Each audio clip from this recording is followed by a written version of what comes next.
lowrider. Oh yeah! Gonna do a little Hoppos Wishbone install. Sweet ride, man. Out of Rock Island, Illinois. Yeah, real nice. So, we'll see how this kit goes in. This is my first time installing a Hoppos Wishbone. Overall, construction looks really solid on this thing. I like their design. The use of the open space here looks pretty cool. Plus, you know, it looks like it's built pretty beefy. One thing I'm a little confused on is the spacers. Now I know that they usually run a spacer on your heim joints so that way they can flex around a little bit. That's got me a little confused. So I'm guessing I have to cut my own spacers. It's kind of weird. It'd be kind of nice if they just included the right size spacer in the kit. Because you can see, I mean, they're you know, chamfered on the edges and stuff, which is possible for me to do also, but it'd just be kind of nice to have these already cut. So we'll just cross that bridge when we get there. First off, we're gonna get this thing up in the air, get underneath of it, see what we got going on. So I got it up in the air, got it supported on some jack stands up there, then also have the jack underneath the rear end. First thing is going to be getting the rear end actually out of here. I wasn't 100% sure if I needed to or not before I lifted it, but looking at it now, I definitely need to pull this out of here. Gonna get the panhard bar out, the lower trailing arms unbolted, the banana bar unbolted, and then disconnect the drive shaft, and then we'll get the whole rear end out of here. That'll give us a lot more clearance to get up there on the frame rails to see exactly where the wishbone needs to mount. So yeah, I'm just gonna start unbolting all the connecting arms on this rear end and get this rear end out of here. Doesn't take a rocket scientist to figure out I got the rear end out.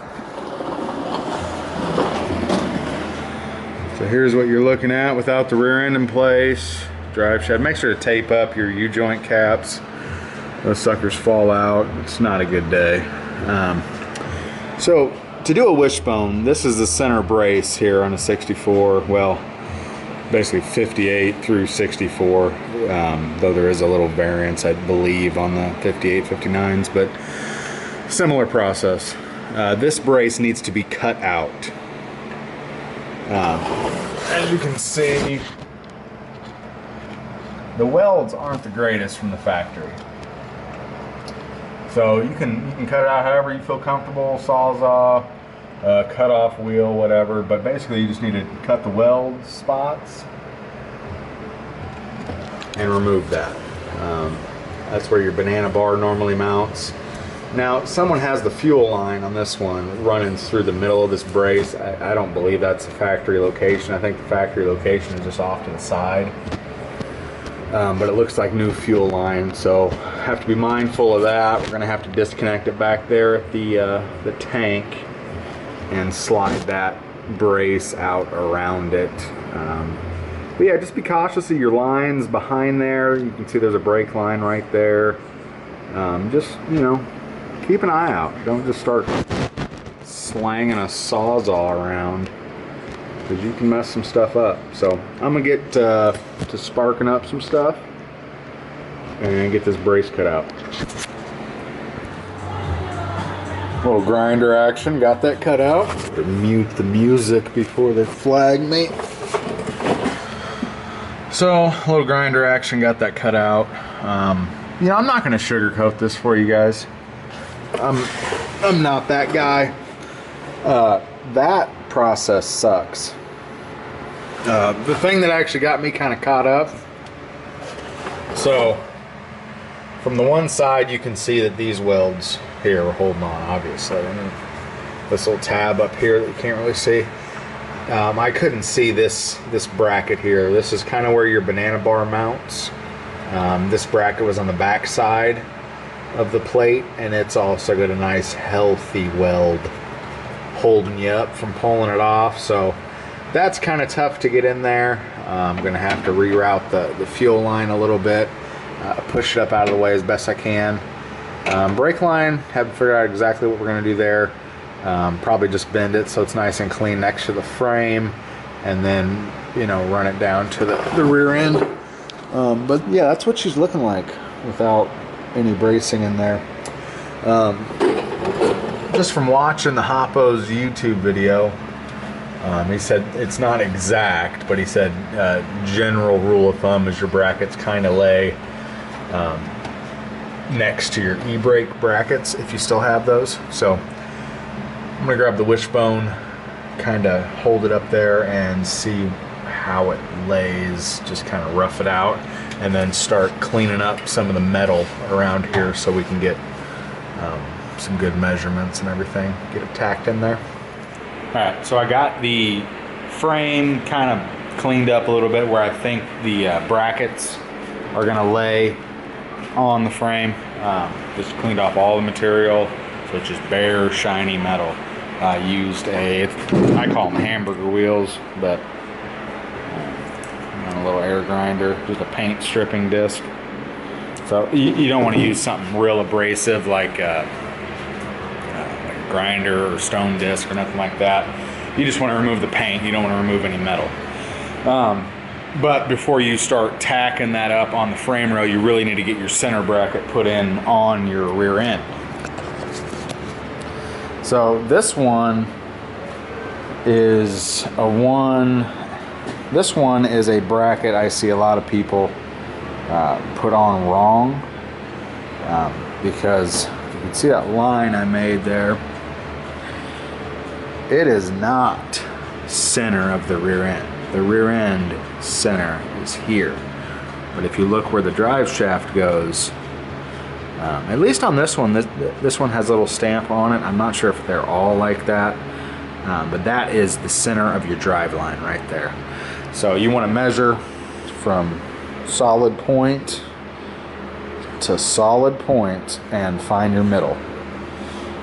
That's the only real way to do it. Don't try to eyeball it. Just measure, mark a center line, and then get your bracket on there.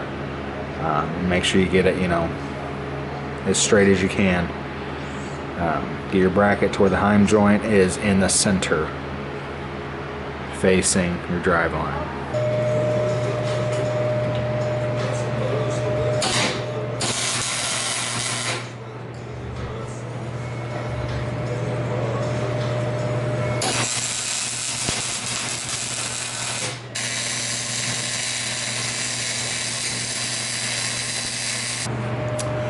Now, one thing I'm not a huge fan of is all the open space here. So I might actually make a plate to go on the back side and weld that in, just to help kind of brace it up a little bit.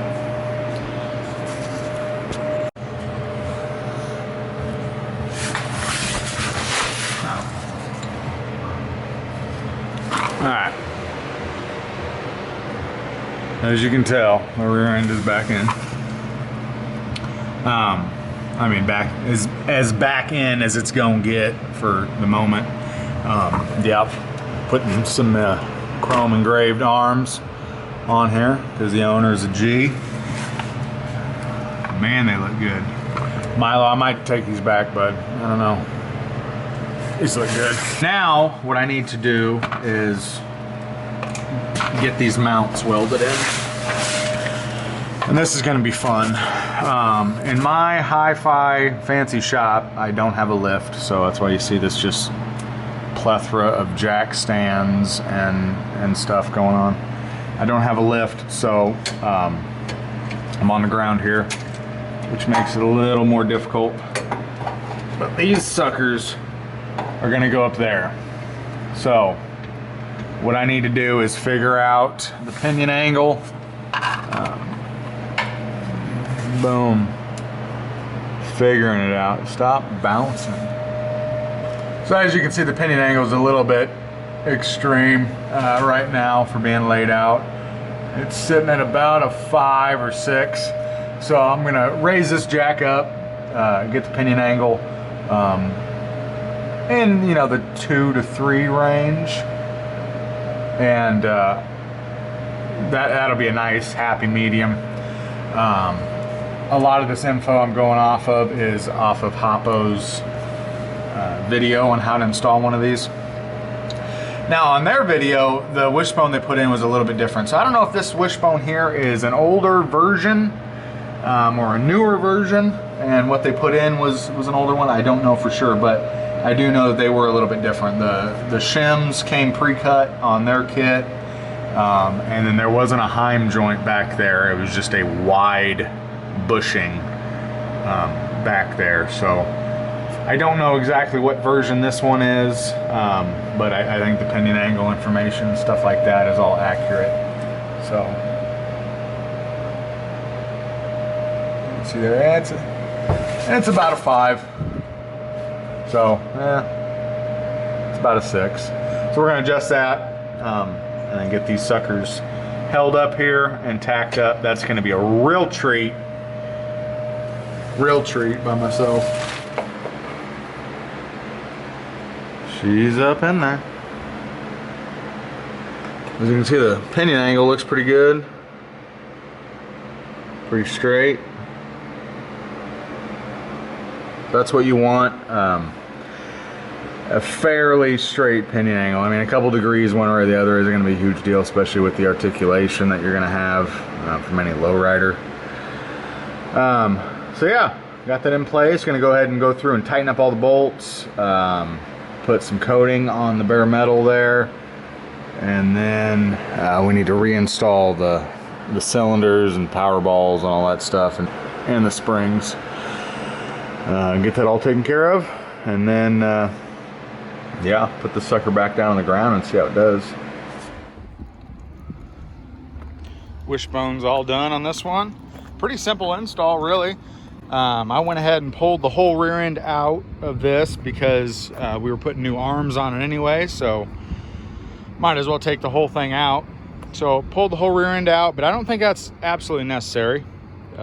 If you got enough room to get up underneath there and cut off all your old brackets and center up the top wishbone mount and get that welded on with the rear end under it, I don't think you really need to pull the rear end out.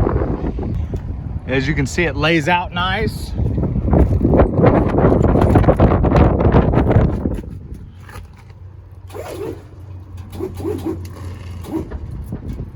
Raise it up for you.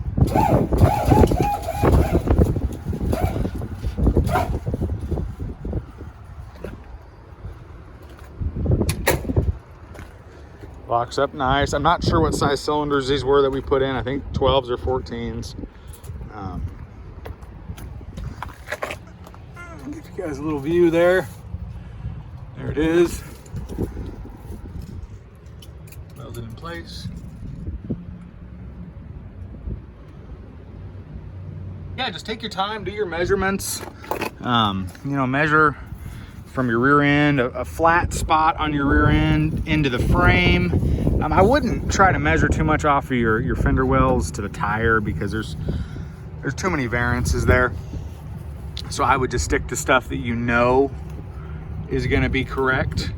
I was pretty happy with the way it installed. Pretty simple. Took it on a little test drive down the street. Drives straight, very smooth, no vibration from the rear end. You just got to make sure you check the pinion angle, make sure that's good.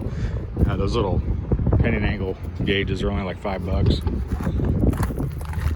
But yeah, everything's working out good. Pretty simple install. Hoppos makes a pretty good product.